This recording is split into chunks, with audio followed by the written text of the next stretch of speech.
This episode is presented to you by NFL Sunday Ticket, now on YouTube and YouTube TV. With NFL Sunday Ticket on YouTube and YouTube TV, you can watch your favorite teams' out-of-market Sunday games, plus watch up to 4 games at once with Multiview. Don't miss the race to the playoffs. NFL Sunday Ticket is now just $39 when bundled with YouTube TV, where you get even more football. Visit youtube.com/Spotify offer to sign up now. Lowest price on YouTube TV with base plan. Rest of 2023 season. Terms and embargoes apply. No cancellations. This episode is brought to you by State Farm. From your morning podcast to your afternoon playlist, State Farm knows you personalize your entire day. And that's why State Farm helps you personalize your insurance with the State Farm Personal Price Plan. It offers coverage options that help protect what you care about most at an affordable price just for you. Like a good neighbor, State Farm is there. Prices vary by state. Options selected by customer. Availability and eligibility may vary. This episode is brought to you by Columbia Sportswear. It's snowing again, and that wind chill is killer. But you're not worried about that because you shop the Omni Heat Infinity Collection. It's warmth perfected with tiny gold dots that reflect your body heat inside and protect you from the cold outside. No snow or chilly temps can stop you now. Go out anyway. Shop the Omni Heat Infinity Collection now at Columbia.com/infinity. The holidays are a time to feel and create joy. And what could be more joyous than the look on her face as she unwraps a stunning new jewelry piece from Blue Nile? How about getting 50% off your purchase? Blue Nile offers premium quality, priced below traditional retail. Their online experts are available 24/7 to answer any questions and make sure you've picked the perfect gift. For a limited time, you can get 50% off at BlueNile.com. That's 50% off at BlueNile.com. Back at it again with another episode of the Shades of Blue Soccer Show. The Back at It Again hits a little different after the news of the recent weeks and the preseason. It's all just, we're back at it again. It's a great opening line for right now. We have Zachary Cobb with us. My name is Cody Bradley. Thad Bell is here. Robert Russert is here. Preseason, gentlemen. Thad, are you going to get excited for this yet? How's your energy? He's texting right now. I told him to get excited for this. He's looking down. He's texting. Yeah, I'm just not looking at your face, man. So Cody, is Zach a guy who doesn't need an introduction? Zach, is he that guy? Zachary Cobbs at Zach is here has more following than we do. So I don't know. I could tell everyone to go follow his very good Kansas City account, my favorite Kansas City account. Look, everyone should go follow him. I wouldn't recommend it. I wouldn't recommend it, honestly. But I'm just a guy. I've just been around. Yeah, I don't know. That's like my thing. I don't know who I would be talking to tell everyone to go follow him because they already are. Okay, I'm sure. I mean, how many stars? I just wanted to know. Yes, old friend of the pod. We're glad to have you back. We're recording. This might be the first time in person. Yeah, I think so. I think once a few years ago, but this is in the old radio station. Yeah, the old radio station. because we drank. Good times. Everybody brought alcohol except me. Good times. Okay, so preseason is kicked off. They just had a scrimmage, I'm going to call it, because a non-MLS opponent, Grand Canyon University, 8-1 win, a FIFA scoreline. As well it should be, right? I mean, that hadn't been the result. Wouldn't we be really concerned right now? Yeah, you would think. Yeah. Even with the preseason lineup in there. The goal scorers, Willie Agata, 21st minute, an own goal. Willie Agata again in the 28th. And then trialist, freshly joined trialist, like over the weekend, I think, Sean Josh. Yeah. Yep, thank you, Thad. Danny Flores, newcomer, got in there. Marinos Janice got one. Jake Davis, midfielder, and Marino Janice again in the 80th. Two goals in the 70th minute.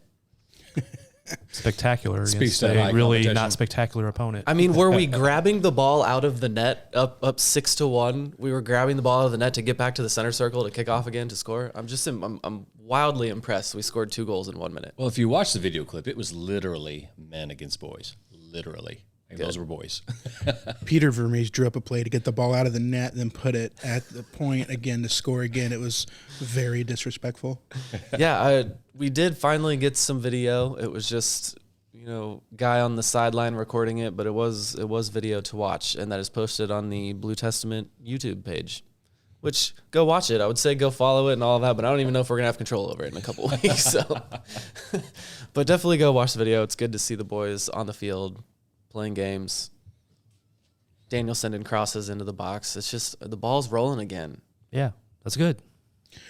Do we feel like we can tell anything from preseason ever? I feel like there's some sports that have decent preseasons. I just don't feel like MLS is one of them. I know we're here talking about soccer, so we're all in. And I feel like I'm in with the team as much as a lot of people, but it's just like, this provides me nothing. And I know it's just to get ready for the season, but I feel like I can't tell anything from preseason. Well, it's this one especially. That's the way they like it. Yeah, and closed doors. Yeah, and that's We're okay. not playing in any preseason tournament against MLS competition. I mean, yeah, there are a couple of MLS games, but yeah, there's not anything to pull from this, really.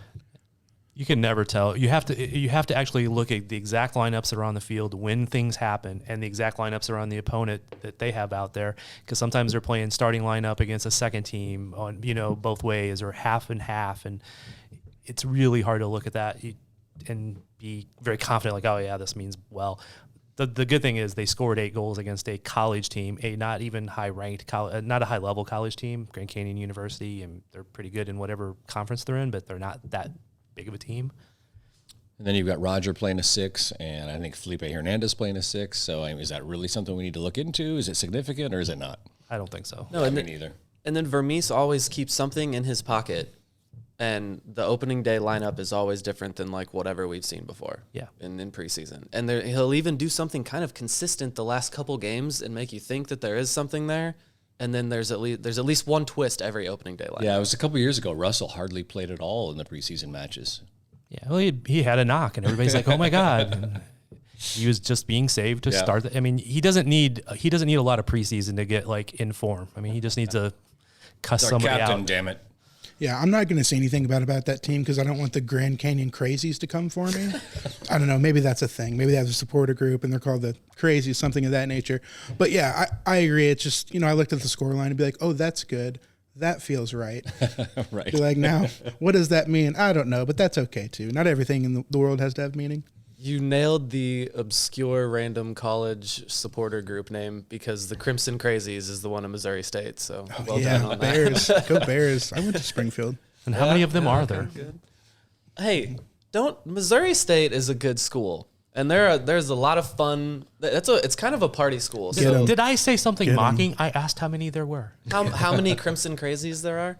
I don't know. They don't really care about the football team. But the basketball arena is cool, and they go out for that one.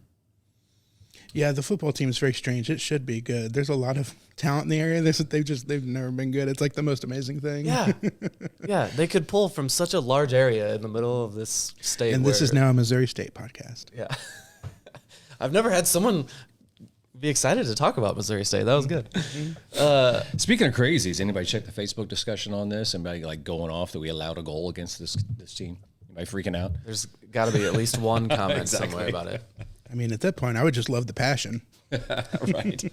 We are all just desperate to glean anything. Like you said, we can't really get much from the preseason, but anything we get, you gotta have fun with it. It's all we have right now. It's tough to be a content creator in MLS preseason. I think maybe that's the big lesson here. We're desperately hoping and waiting for the kit drop. That's the best moment of the preseason every year for sure. I just want to clarify something. It was an 8-0 victory. It wasn't. It says here on Cody's rundown of the match, 8-1. That's where I got that from. So is that Cody's? And I got it from Chad. I'm getting it from Sporting that says 8-0. Oh, okay. Okay, maybe when you said it earlier, I thought it was just a mistake, and then you said it, and I'm like, wait a minute. Oh, I was just copying what I see in front of me there. I'm sorry. Yeah. Okay. Well, maybe I just misread what Chad even wrote. Partial Could have accurate gotten entirely information. wrong. No, stop that shit. That hates the old slogan of I won't even. That's why That's why I interrupted is I want it to be accurate information. There you go. There we go. Damn it. It is accurate. Okay. Anyway, I won't debate you on the old slogan. So yes, it is. It was 8-0. My mistake on 8-1. Opened up the podcast wonderfully there. Yeah, well, that's why I just wanted to confirm, man. Because I would be much more concerned if they gave up a goal to Grand Canyon University, unless it was just some fluke.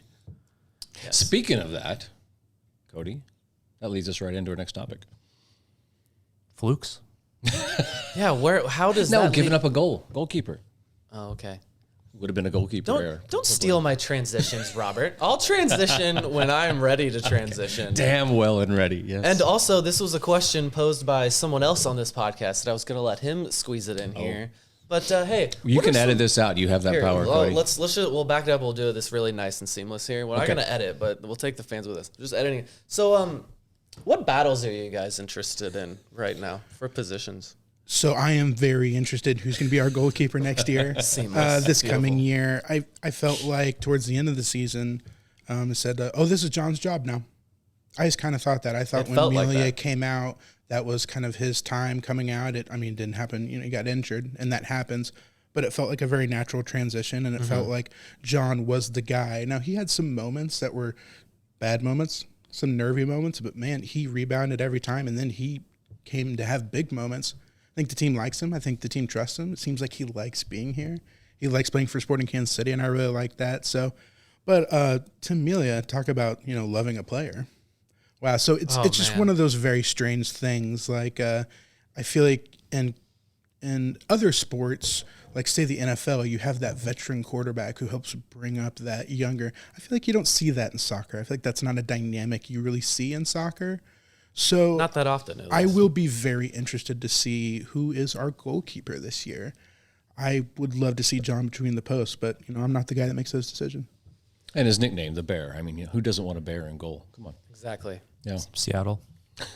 No, I like him a lot too, but I do go back to the mistakes that were made because they were big mistakes, and once he will figure that out. I assume at some point he'll get more he'll just grow and become more comfortable.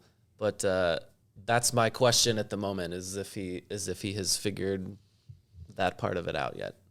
Young keepers make mistakes. I mean, veteran keepers make mistakes. Right. It's just young guy thing, right? So did he grow from, he had almost a full season last year. Is he no longer the young keeper in his head? Is he ready to just stand between those?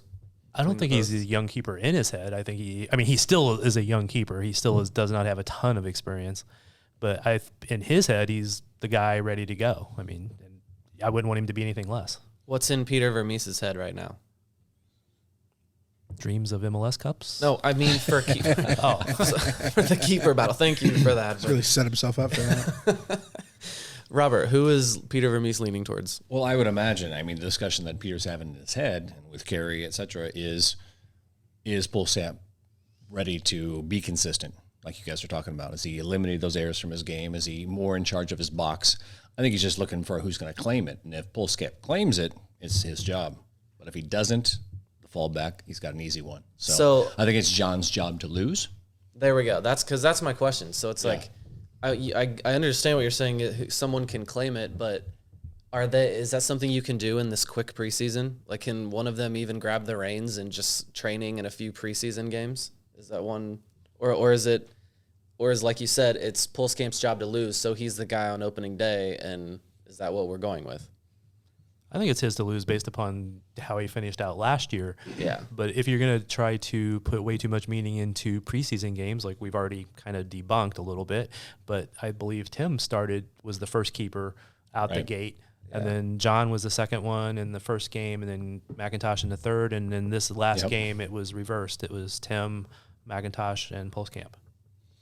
And I know he's not the guy, but I also really like McIntosh. Yeah. I like watching him play. I think he's, a great person in the locker room, and it was fun watching him get that shutout last year. That was DC United, right? I believe. I think so. And his family was there. He went out and hugged his family. It was like, what a neat moment. I went with my mom. I was like, you're gonna love this. Look at this. You're gonna love this content. But we have a lot of good goalkeepers. I think John's the guy. I think there's a lot of value in someone saying, you're the guy this year. You're the guy. Be the guy. Take that role, take that leadership. So hopefully, it's not just like, we're going to see who the best goalkeeper is. Hopefully we kind of say, hey, you're the guy. We're going to support you, and let's go win some games. Well, let's keep in mind, it's not only games.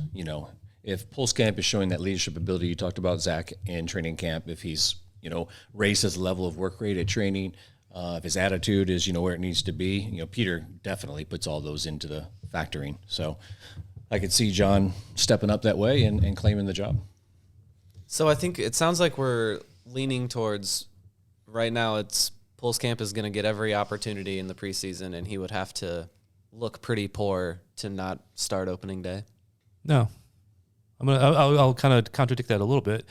Peter's going to start whoever he thinks is going to win the damn game. Okay, it's not going to be like, oh, we're going to give Pulskamp opportunities because he's the young guy and he's going to be the future. It's going to be who's going to win the game on opening day. If Tim is the best one at that moment, Tim starts. If it's Pulskamp, it's Pulskamp.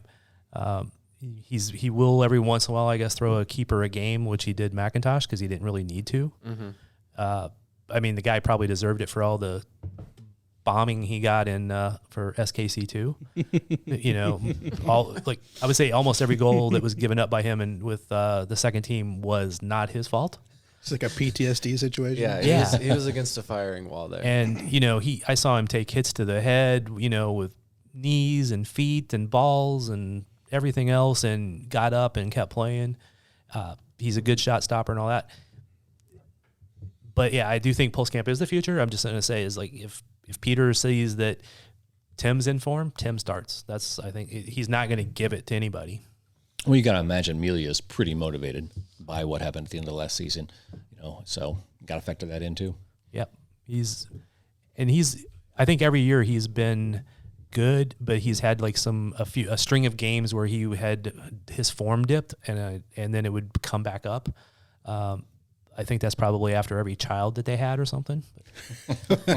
We're gonna create a new theory with like a graph of like children birthed compared to performance. No, man, I'm very serious about some this. Deep I would not doubt it. Yeah, some deep metrics here. Every time that somebody says, "Oh, this guy just had their family just had a baby," and I'll be like, "Okay, he's gonna get less playing time because his form's gonna dip." Oh, there might be a certain quarterback in town who gets that same. Yeah. It was cold-blooded from Thad. He's like, "Oh, congrats on your baby. What's it going to do to my team?" Hey, I'm happy for him, but we can get single guys here. So Remy Voltaire is going to have a rough season. Is that what you're saying? Why do you think they got replacements? Heard it here first. Yeah, with Melia last year, it feels like there's less times he did that special thing that really helps us out when we needed it. There weren't a lot of glaring like, "What's wrong with you?" Situations with him, but they were there, but through I think a normal amount through the span of a season, but then that special thing didn't quite pop up as much. Yeah, he was heroic in seasons past, would save the game multiple games in a season, and it just those moments weren't there. And it's like you can't even how can you even take that away because he wasn't super heroic? Then he needs to be replaced. Like he just came back down to earth a little bit. You need starting keepers. You need starting keepers to be super heroic, though. I mean, you have to. How many times have you seen Sporting get shut out by somebody who just stood on their head and made 30 saves on 32 shots that Sporting made? And Sean Johnson made a career of it with the Fire. Yeah. That's why he's on the national team. Mm-hmm. Sporting helped him. So there are other battles going on. Zach, you mentioned that being a content creator in the preseason is hard. At this point, you would normally think we would have we could look at the holding midfield battle and an update on this position and who's going to be getting time there and all of that. But we don't really have much of an update. Nope. I'll throw one out. I mean, I think we all expected Ford and Fontes to be the center backs, right? And that's what we saw yesterday in that lineup.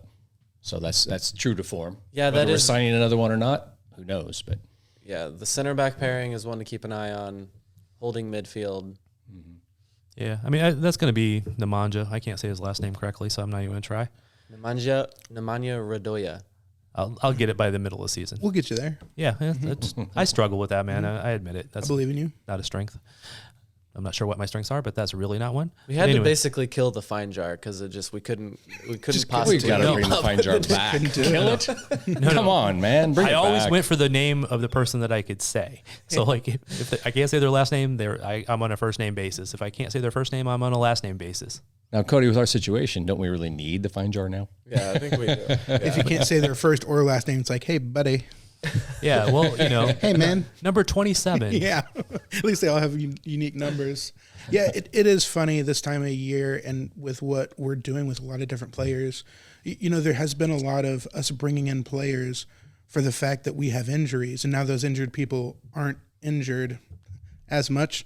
And so it feels like the sports team version of this huge chili, and you just keep throwing in ingredients and you keep throwing stuff in this chili. And Peter Vermees gets to stir the chili, but we don't get to see the chili stirred. We don't get to see the ingredients. We don't even get to eat it. We just have to wait to opening day. And Peter Vermees is like, this is the chili I've crafted and created very specifically. We're like, thanks. We've been hungry for a while, man. And then all of us are like, it needs a little more salt. Yeah, absolutely.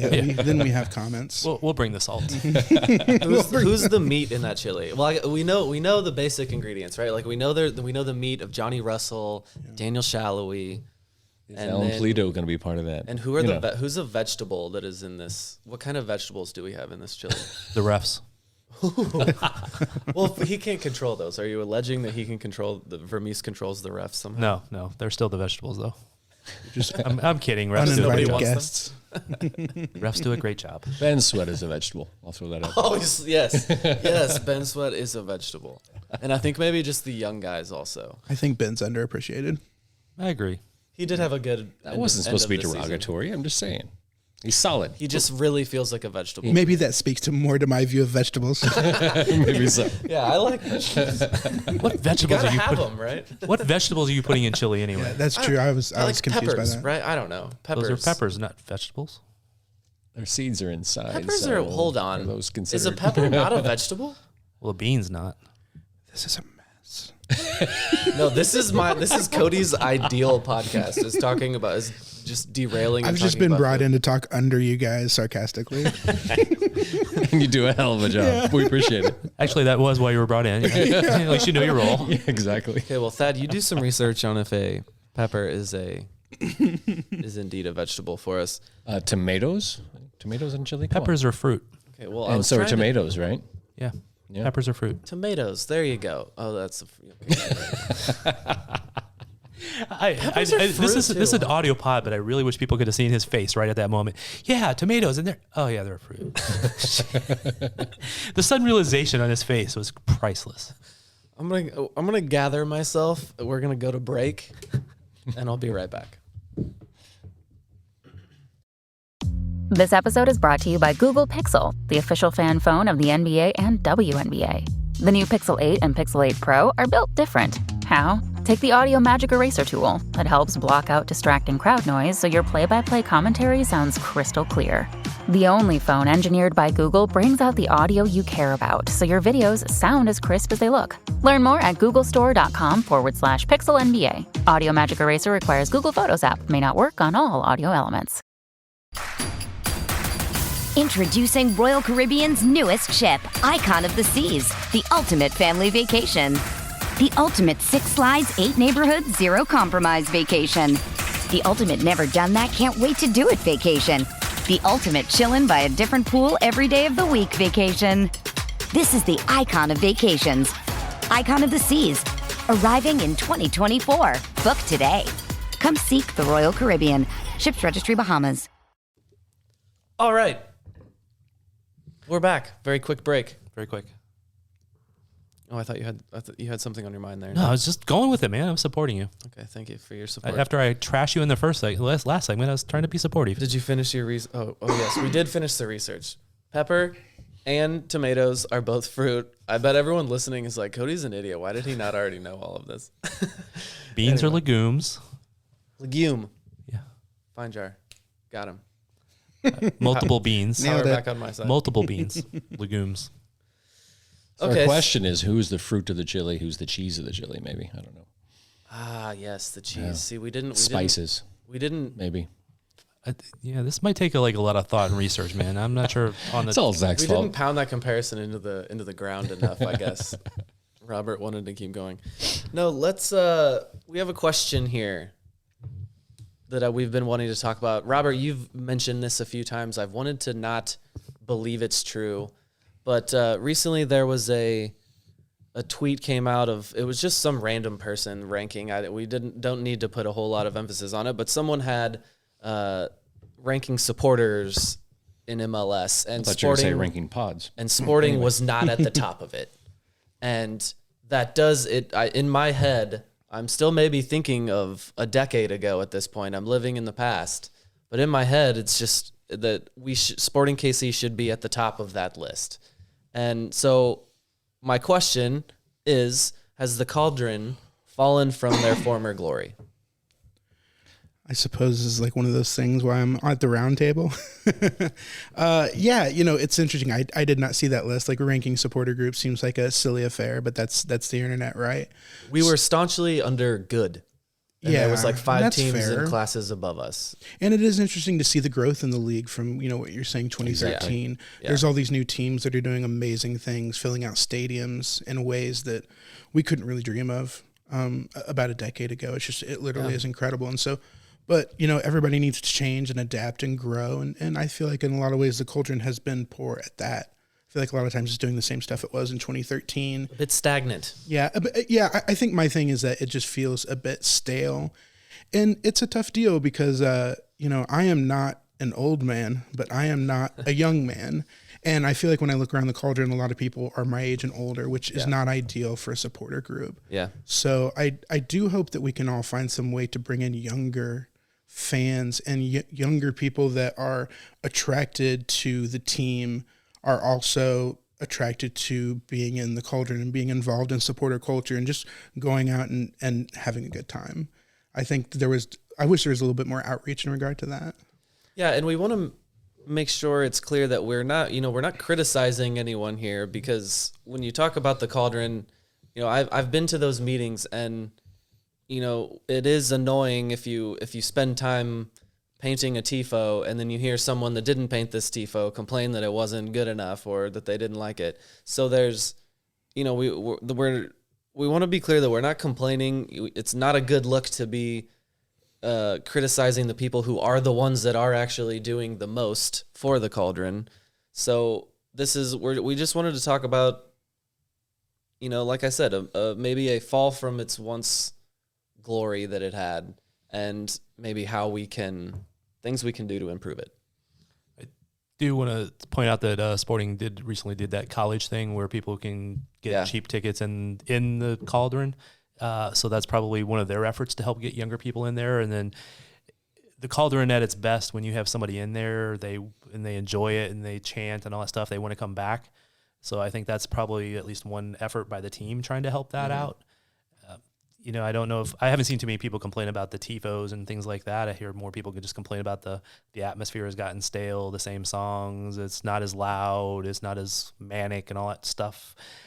But I wonder, some of that is that people have gotten older and they haven't refreshed, and some of that has been the pandemic has kind of killed some of that. There was less people for a while. Some of the people who were driving it maybe weren't going as much, et cetera, et cetera. So yeah, there are a few things. So an old friend of mine, Sean Dane, has always said, the Cauldron is run by people that do.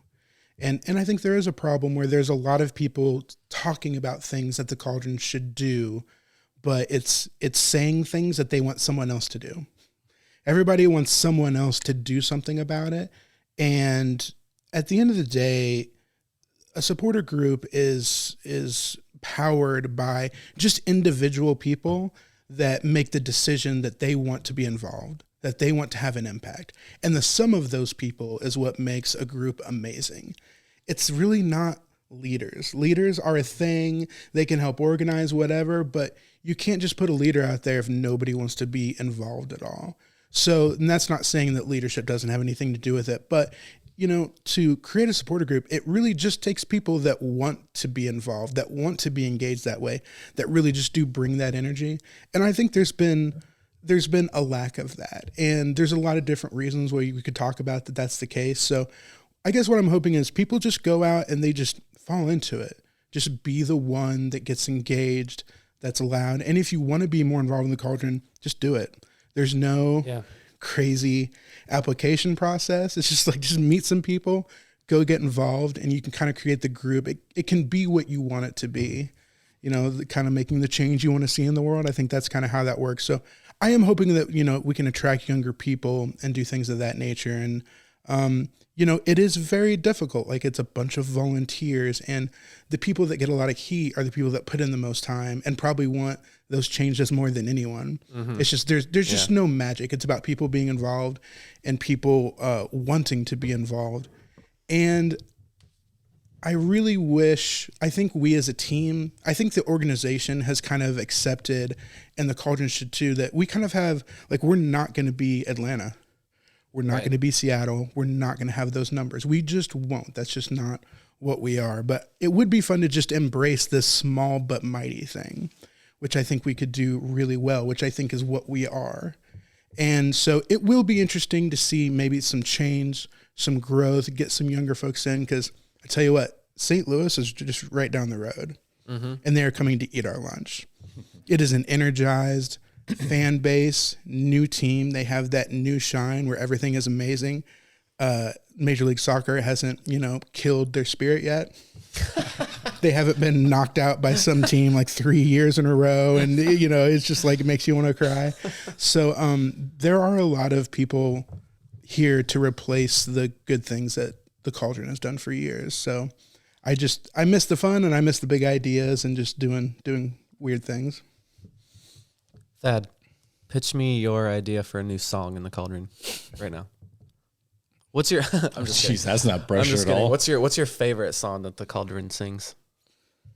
Oh, it's a tough question because I'm not. Barbecue is the best song. Yeah, I'll go with that. It's the dumbest, and it's the best one. I still would love to have like some songs sung at right at the beginning of the game as the players walk out, and not the piped in music, or at the I always feel like there's some anthem that the Cauldron could have, because when I asked about it when it was new, they're like, oh, we're gonna let that come generate organically and it'll just come, and I'm like, still waiting. Yeah, so I know the league mandates that their little song plays when the players come out, and that's been a thing. And I don't think anybody involved really loves that. Right. But I think we try to go over that. I do think it's time to put "I Believe" to bed. It just feels like, and I know it gets the whole stadium, and I know people say it gets the whole stadium thinking everybody loves it. But like, we need to start evolving a little bit and creating more things that are ours. Yeah. Which I think goes a long way, and not just just rehashing the same. It's like a relationship. You got to put some spice into it. You just can't rehash the same stuff for a decade and be successful. And because those songs, the order of songs at the beginning of a game, all of that is exactly the same for the last decade plus. Which I don't have a problem with, I believe, except that it's not done situational. I think these songs should be a little more situational. Like, I Believe should be like when you're down 1-0 and you're putting on some pressure. That's when you pull that song out. Yeah, and I think more situational awareness would help. I remember I felt like it was a pretty ideal situation when there were people, leaders, quote, quote, on the stand, and there was someone kind of watching the game, and they would kind of say, there was almost a DJ for a while, like this next, they'd be like, this is going on, this next. And so it is very hard to lead and try to be a director of what's next. And so there was kind of some teamwork there. And yeah, a lot of times you're just going up and going with the motions. And the people that are going up there are awesome, and I love them to a person. And I've had beers with them, and I've known them for years, and they're all doing their best. And so this isn't at those people, but this is, hey, let's get some fresh people. Let's empower them to get involved. Let's give new people the baton. Maybe let's help them with the complicated stuff, because the Cauldron is a good-sized business. And there's some stuff that legit needs to happen. Like, there's books that need to be kept, and, some guardrails that people need to be kept in. But with the rowdy stuff, let's give it to the kids. Because like I said, I am old and I don't want to do that anymore. So I haven't been so involved for, a while now because of my thought that, I used to be young and full of energy, and I have half energy. So question. It's a young man's game. So South Stand, Cauldron, do they need to coordinate together? Does South Stand have to do what Cauldron does, or can they be separate entities, or what's the best solution? I've always seen them as separate entities. I've always seen, and I love what the South Stand does, and they're really nice folks over there. I kind of see them as the family-friendly version of a supporter group. Now, as far as getting on the same page, there is the call and response, which is something we've worked together, but just with the nature of sound, the difficulty of actually, even if we all wanted to be on the same page, it's almost impossible. It's hard enough to do within one end. So doing it from one end to the other is almost nearly impossible. And, we can't really hear each other. That's what I was thinking. At the end of the day, unless it's something big like that call and response, the SKC that happens, like we can't hear each other. If you're going past half, unless the Cauldron is a really loud and unique moment, you can't hear the Cauldron past half field, basically. So we got the Cauldron, South Stand. What about everything in between? Or does that just grow organically from those ends, or can anything be done to get these people more involved? I will say this about Kansas City, and I will put up Kansas City with anybody in the league with this. I think we have the best, I'm using air quotes, I know this podcast, I think we have the best non-supporter fans in the league. I think our fans that aren't in supporter groups are more engaged and louder and into the game situationally more than almost anybody in the league. And I've gone to a lot of stadiums. I've watched a lot of MLS games in this league. And I really think the biggest success of the Cauldron has been to set the tone for non-supporter fans to be in, to be engaged, to go crazy when we get a goal, to yell at that ref, to see little things that aren't necessarily goals, but just plays in the midfield that in the past you would have thought a fan base that knows less about soccer wouldn't have reacted to or known that was a big deal. But people in Kansas City know soccer. And so I love our fans that are non-supporter fans and how they've reacted to games and to supporter groups. And I think that is still a big success for us. At least the East Stand. Right. And you mentioned that the Cauldron kind of sets the tone, and they do still very much do so. Like I've seen new fans come and they sit on the East Stand or the West Stand, and they've told me that they just kind of sit and watch the Cauldron for much of the time. Yeah. And so that's a big part of it as well. I think another thing that could help is I've talked to people, people are like, oh, you know, part of that Cauldron, it just seems crazy. I don't know the words to the songs, so I don't go over there. And it's always like, you do not have to know anything. There is no test. There is no litmus test. Right. The only thing you have to be is a sporting fan who wants to have a good time. So anybody listening to this, like I encourage them, go try a game in the Cauldron. Yeah. Go enjoy yourself. Go scream a little bit. If it's not for you, that's fine. At least you tried it, but maybe it's something that you gravitate towards too and enjoy and meet some people. I mean, I have met lifelong friends in that group that, have forever changed my life, some for better, some for worse, but that's just part of the deal.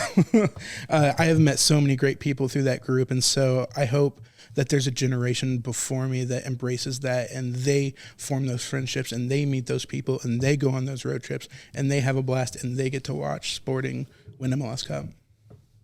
And I think another barrier we kind of talked about, maybe like the intimidated and being intimidated by the songs and all that, is another one that it seems like you kind of have to have a special ticket, or that it might not be easy to get a Cauldron ticket. I've had some friends express that at this as well. And I actually saw at one point last year, or several games last year, maybe, I don't know if we should say it out loud, but they weren't even checking tickets at the Cauldron. Like you could just walk into the Cauldron during the game. Huh. Like people that didn't have, there was someone standing there, but they were just like, hi, how you doing? And they just let people walk in. So, like Zach was saying, if you want to go check out the Cauldron, maybe just go try it. Literally, even if you don't have a ticket. All right. So what about Sporting's efforts to increase the atmosphere? Got Heart Soul doing his thing. Is there other things that Sporting itself can do, or do we have comments about things of that nature? It's not a sporting season until Heart Soul is screaming at my ear hole. Can we go back to Thad's thoughts there on Heart Soul? Just nice guy.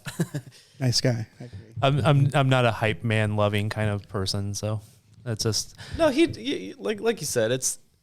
Whether you are a big fan of it or not, that is maybe one of those sporting things or a Kansas City thing. He brings a thing, and I understand that not everything is made for me. Right. That's okay. Right.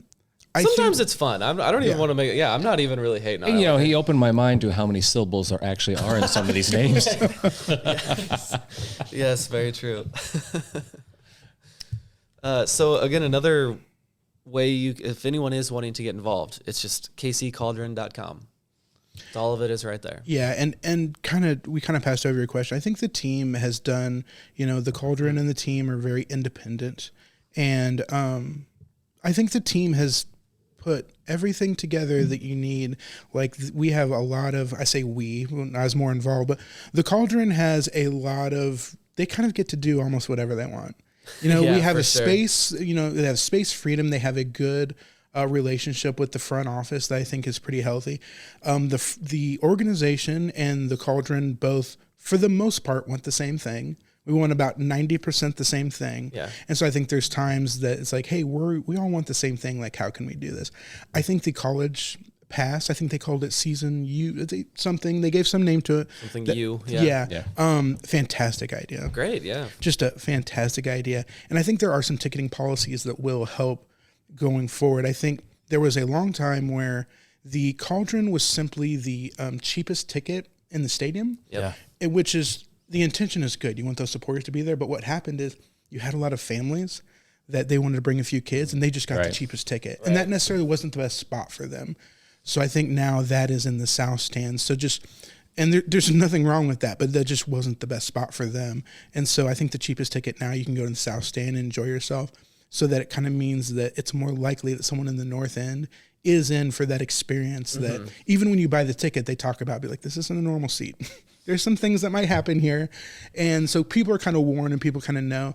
But the greatest thing we can do is someone just goes out to the Cauldron, enjoys a game, Sporting Kansas City plays well, and they connect with that energy and are engaged with it. And, you know, we just need people that love Sporting Kansas City and have that energy. And that is the answer to all the problems. And you mentioned this too. You just said it. Sporting plays well. I think that's a factor that we haven't talked about yet. Yeah. It's easy to be a great fan, et cetera, when they're winning, but it's been so up and down, getting knocked out at home in the playoffs. I think that's brought fans down a little bit too. Well, and Zach, you said Kansas Cityans know the sport of soccer pretty well. One other thing is they love the city. Kansas Cityans, no one loves Kansas City more than someone from Kansas City. And if there's a team that's doing well, whether someone likes soccer or not, they're going to put on for their city. They're going to go for the playoff run.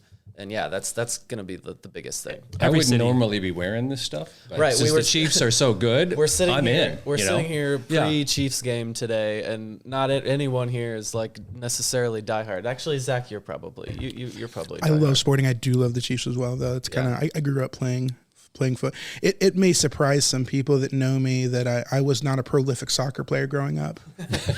So I enjoyed football a lot, but soccer was kind of my second love. But yeah, so it's like I was saying, I wouldn't classify myself as diehard. I love the Chiefs, but yeah, I'm gonna go all in for a playoff run. Like I really want, Burrowhead stuff is driving me insane. I really want to beat the Bengals today. You made a good point about the team playing well, because I will say personally, I'm really energized by what the team's doing. I was really energized by that late season run. I've never seen a situation where I'm just gonna say the vibes turned so hard in one season. I don't think I've ever seen that in any sport. And it's like we were not making the playoffs, but that last game was so much fun at home. That was what it was all about. It was really like heartening. So, and I think it was good because you're talking about some tough exits. I don't think I'm still over that RSL playoff loss. The RSL from a few years ago. I mean, just the sequence of events that led to us even being in that game, and then the way we lost it. So I think that we had a chance to host MLS Cup. Very difficult. So winning will make things easier. And it's interesting because we've got a good team on our hands, but I also, follow the rest of the league, and even though we are doing good and ascending, boy, the signings that are coming in around the league. Everybody else is too. Well, let's back up just a bit, though. Did you think the team did this on purpose? I mean, the mixture of Agata and Tommy as who they are as people, who they are as players, could not have been better. And is that something they distinctly did? Hey, we need this here, and we need this personality here. Do you think they put all that into their thought process? If so, well done. Of course they put the thought into it. I mean, but you still have to find the players. I mean, I really love how professional Eric Tommy is. Exactly. That guy just goes and handles his business. He's a very like Peter Vermees player. Oh yeah, for sure. And they needed that in the midfield. Yeah, and not just like the style of Peter Vermees, but really like if Peter Vermees was a player now. His approach to the game, his professionalism, I think it's really great. And Agata is just like, dude loves playing soccer. Yeah. And that is so fun. It is so fun to have fun And I kind of miss that. We kind of talk about the old days, and CJ and Kai were out there like doing backflips and being silly, and Jimmy Nielsen was just like Jimmy Nielsen. You never know what that guy was going to do either. And that was really fun. And so I think there's been times where we've had good teams and good players, but sometimes it's like, hey, let's all have fun too. I know that's really easy for me to say. I'm not a professional soccer player, but I think that is what is exciting about this team as well. And they all seem they all seem to get along really well. Johnny, those guys are vacationing together these days. Oh, how great was that? The three of them on the beach together. That was so great. That's so funny. And I do feel like that's really interesting and unique. So. I think that is pretty unique. Well, Vermees brought this up preseason last year, media day. I asked him a question. He says, the one fear I have is being stale as a coach. And that's why he gives Vagnon, time to do their thing and present their ideas. But I think it's true on the field, too. For a while, it was Kai Kamara bringing that wild card factor. And then you had Nielsen's leadership. And, after a while, an Espinoza being there forever is great, but it can get a little stale for the other players. A Beasler being there as long as he was being his position he was in. You bring in some guys like Tommy and Agata, and you just change that dynamic, and it just works. It brings everything back to where it needed to be. So I don't want to hijack too much, but there was something I was thinking of on my way here.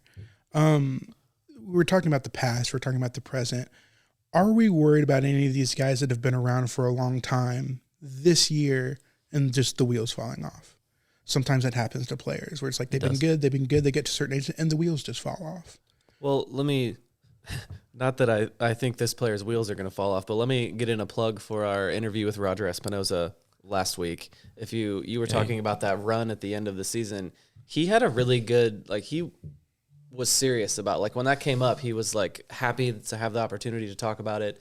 That, you talked about the vibes changing.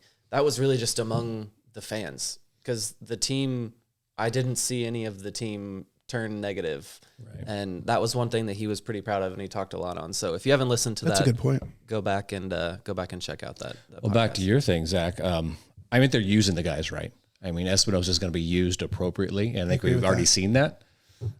And then who else do we talk about? Fontes. I think he'll be used appropriately. I think Robert's going to step in a number of games and play left back. And whose wheels might fall off. I love Johnny Russell. Right. I just hope his road doesn't end. Well, that's Johnny's. That's Shelton, right? Yeah. We have Shelton, who's another nice guy.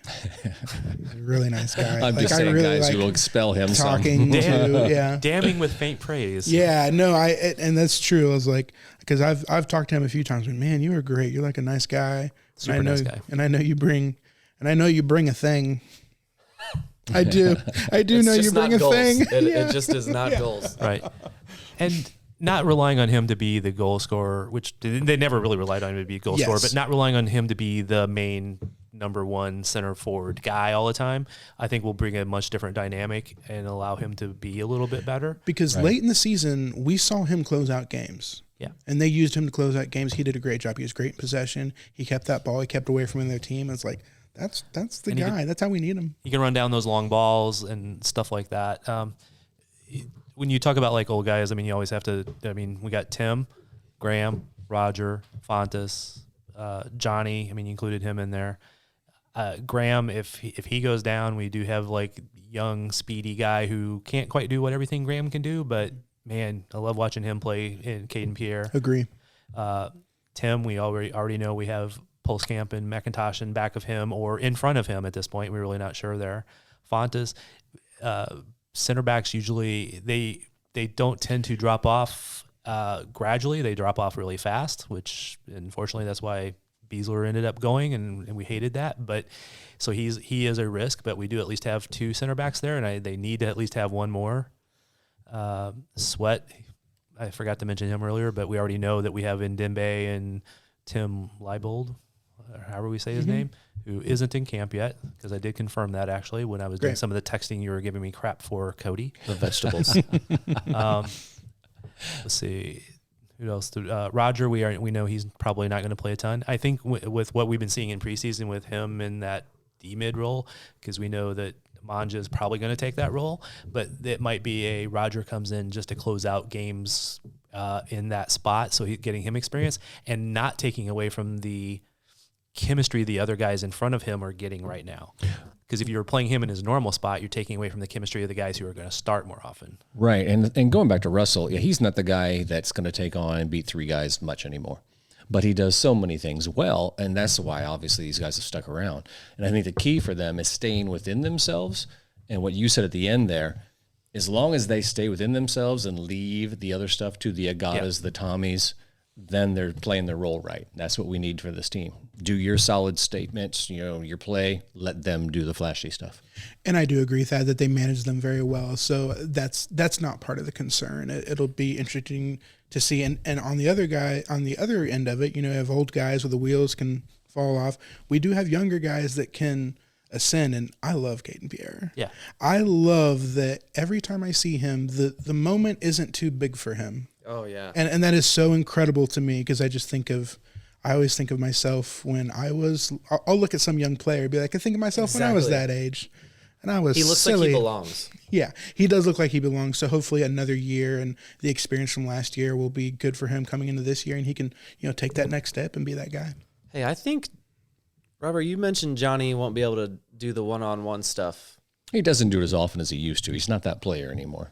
Well, yes, as a player gets older, that's going to drop off. Right. But I would also say a lot of that last year. And by the way, he had 8 goals and 1 assist in 2022. Yeah, that was terrible.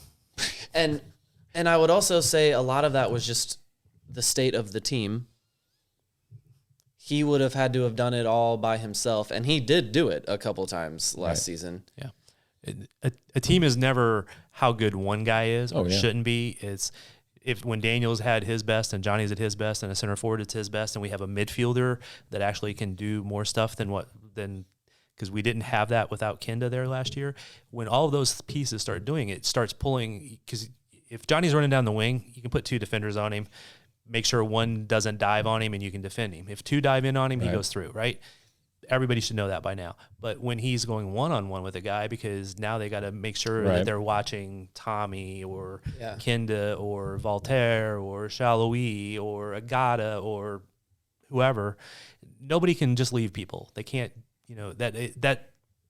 that dynamic is there, right? It's all part of that chemistry. Well, that's my point, that Russell is smart enough to know when to do those things. Yeah, and he knows I'm not going to beat 3 with speed anymore, so now I got to do different things. Yeah, he might not do the dance around 3 different players and score a hat trick in a game. The 32-year-old version of him might not do that as often as the 29-year-old version. But he's still a strong finisher. Well, and he doesn't need to. What I like about Johnny's game is when he is running at the box like that, it doesn't need to go 100% correct for him. He just causes problems. That's true. And Thad was just reeling off all of those names that are likely to be in the box and in the action this year because the team has so much more firepower. Gotta be honest, that got me pretty excited hearing him say those names. I was like, oh yeah. He just kept going. Yeah. That guy too. Keep your hands above the table. Yeah. And so now that when there's God damn it, Thad. So now that when there's all those guys that are in the box and what Johnny crashes in there and it goes 50% correct, the ball's bouncing around. Right. There's going to be more than 1 assist this year from him, I think. Which that ball bouncing around in the box is like Agata's strength. Okay. Yeah. And Polito's too. Polito's a little bit more like set himself up and stuff like that. I mean, that fine. Hey, he slices that shot through. Right? He can clean up though. Remember his first goal, the first goal he scored that he just knocked it home. I'm not trying to diminish him, but I still wonder how much he's going to contribute. But that's like Agata's like dessert right there. I mean, he's just going to eat whatever. How about this factor? Agata's at least one header goal yesterday. I don't know if the second one was or not, but at least one of them was. But Agata's good in the box with his head, and so is Alan Polito. So who knows? We may get some header goals from crosses. See, here we go again. We're getting ourselves all worked up and excited. Okay, so I would like to take it back a step and just I feel like maybe other people have this question, and let's just go more broadly. What injury did Alan Polito sustain? And what is the status of that injury? I truly don't understand. Okay. I can't go into tons of detail. However, do you remember Jimmy Madranda? I do. Same problem. And how he was out for like 2 years. Felipe Gutierrez, same problem. Yeah, it's not ideal. Gadi Kenda, same problem. For real. However, his was in a non-weight bearing spot. So he is probably while he's farther behind because the surgery was later, he might be back. He'll be back faster. Yeah. So I'm going to caveat a little bit of this because I've been the one that's like being skeptical the whole time. I'm not saying that he won't be back or any of this stuff because obviously I think he's going to be back, but it takes the surgeries they do is typically to fix those issues is cadaver surgeries. They take bones out of cadavers and all this other stuff. That's why it takes so long to fix, right? I expect Pulido back because he was a workout monster well before. I mean, that was one of his things. You know, I mean, his thighs are bigger around than Cody's entire body. That's why he hikes those shorts up all the time. You got to show him off. But he was just a workout monster. He was so physically great shape. I think he has a great chance of being back. Going back to Jimmy Medranda, great guy, love that guy, but he was not a workout guy. He was always on that borderline of not quite in shape enough to play. I'm going to get on the field and do something wild. He was there to have fun and juggle and yeah, but he was like rarely a 90-minute fit, much less. I mean, so Felipe Gutierrez, he would have probably stuck around if he had been if he had one more year on the contract, or if he was willing to come back on a lower amount. They probably would have kept him around to see, but he was wanting that higher pay and the DP money, so that's why they didn't keep him. Pulido, he has this year now to see how he comes back, and I would if he's at his best, it's going to be at the end of the year, not the middle of the year. Man, and I know like for someone listening to this podcast, they're wanting like maybe some deeper thoughts, some analysis, some more elevated thoughts. But when I think about that injury, that just sucks. Yeah. Like it just sucks, and that's all. There's not like a more like it's a shame, and I'm sure it's a shame for the player. I'm glad he's still engaged in Kansas City because I was a little bit worried about that. Yeah, it's it does just suck. Like if you told all of us whenever we got this new signing that he would get hurt and miss more than a year, like that would just be like a nightmare scenario after signing this player for $10 million. Like played in like less than a third of the games. Yeah, or something. I was like, don't tell me that. Yeah, and he played well enough that it's worse when you get a taste of it. Yeah, yeah, that's so true. Most definitely. That's how you get started on the drugs. Yeah, right? I know, right? It is worse, but it also that's how you can get really worked up here when we talk about like all the possibilities and the potential of this year. Yeah. What's Connor Halsey up to? Let's bring him back. It's time. It's your time. But while you're talking about Felipe Gutierrez, like, gosh, what a fall from grace he's had. Yeah. I mean, which is why, everybody is criticizing Sporting for not keeping him, but yeah, that's why he wasn't kept. He was, it was a risk. I was not, I was not upset by that. I mean, I was upset that the situation came to that, but it's like, look, man, we hired you to play soccer.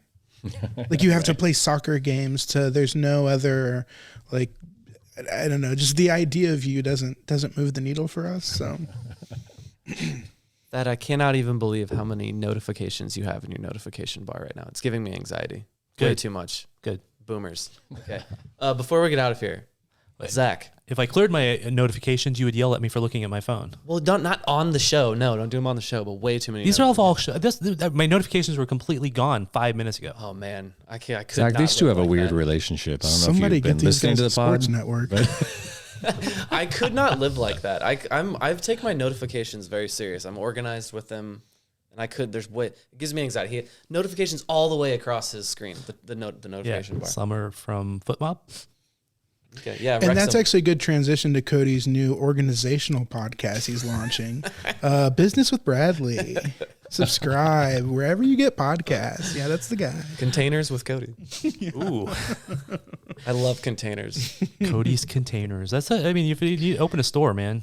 Speaking of old, we were talking about old Cauldron stuff, and I used to run that social media stuff, and some of the stuff was funny, and some was just not. Some did not appreciate everything that was posted. No, that's another fall from grace of the Cauldron, and the once great Cauldron Twitter. They do need to be active in social media. I won't get too much into that, but I do remember one of the things that I thought was funny, and literally nobody else did. The Meerkats. The people love the Meerkats, but I remember posting that the team was transitioning as an offshoot of the sporting club, and it was an organizational thing. It's called Sorting Kansas City, and it was professional organizers with Sporting Kansas City.